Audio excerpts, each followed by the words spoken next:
but they need those guards to show up because the guard play for UConn is off the chain, and they can stretch the floor and play. You know what I mean, and have their bigs on the perimeter, mid range, all three phases of the post, mid post, high post, low post. They just play the floor so well. They're just a well coached team, and we're going to get a hell of a ladies final. We are going to get a hell of a ladies final with the Lady Huskies and the Lady Gamecocks because these are two of the most talented teams in women's college basketball. Although I think that Texas or UCLA could be sitting here right now, either or, because I told y'all that and I really meant that. Any teams in the Elite Eight, all of them could have beat each other, but those two teams are just playing on a different level right now. They've been here before. And that matters. And now I'm seeing that in college basketball. That matters. Like that experience of getting to the Final Four, that matters. Because there's a different level of basketball that you have to play with. And same thing with the college football playoff. Look, I know I'm talking about women's college basketball, but I'm talking about just being in the finals of, the Final Four, men and women. And when you're in a college football playoff, like there's a different level that the good teams and the good players they go to, and it's undescribable. Really, you have to see it. Kind of like how Notre Dame and Ohio State, they just turned another fucking notch when they got into the playoffs. Like you was like, damn, if we would have seen this Ohio State football team play throughout the season, without a doubt, they would have been a consensus favorite. Even though they were a lot of people's favorite from the beginning, but then the playoffs, he was like, wow, they're playing at a different level. And that's just how this UConn's Lady Huskies team is playing right now. Dawn Staley and them won by a good margin with Texas, but I don't think that there's not really too many teams. The SEC is a tough team, it is a tough league for the women's period. They're very tough. But I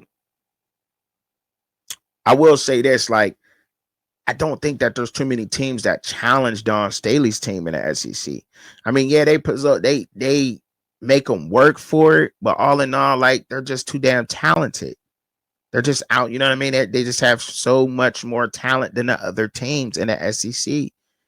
I think the team that's the closest is Kim Mulkey's LSU Tigers, but at the same sense, like Flage, Anisha Morrow. This was probably one of their better teams, but they're still not. They're trying to get stacked, like how Dawn Staley's team is, but Dawn Staley just got some dogs. It's a different level, you know what I mean? Like Kim Mulkey got Jersey Wolfenbarger. I think she's like 6'4", 6'5", and she wants to be a guard. She don't want to play like a forward. You know what I mean? Like she's just getting used to playing like a forward, banging down low, getting stronger. Like, you know what I mean? Like, and that can be a problem when you got somebody like that's kind of like what Anthony Davis is. You know what I'm saying? Like Anthony Davis wants to be he wants to play like a forward, but the motherfucker's 7 foot tall. He's a center. Like get that big ass down low and bang. Like, you know what I'm saying? Like there's nothing wrong with that. Do your part as a team. And when you got people who don't want to fit into their roles, that can hurt a team because it takes a team to win. You know what I'm saying? And as in the roles, like you got to play your role. And that goes for anything in life. You know what I'm saying? Play your role. If we all played our roles and there wasn't too many, everybody wasn't trying to be a chief. And some people knew that sometimes you get to play the chief, but today you got to be an Indian. I think it'd be better off. And that's just how it is. You know what I'm saying? But I'm going to read these questions and I'll get right back up into it. You said, I'm anxious to see some Wonderlick scores. What the fuck? He said, they did that to South Carolina early in the year, but still roll with Staley and the Gamecocks. Dawn will have a matchup plan. I think she have a matchup plan for them too. Yeah, Malaysia Full Wiley needs to start. Period. She got a starter this year. LSU missed Angel Reese this year. Yeah, I can't disagree with that. I think they missed. I think LSU missed Angel Reese, but Anisha Morrow, she just wasn't tall enough for Lauren Betts. But I will say this: turnovers did hurt the LSU Tigers, and I told y'all turnovers were hurt them.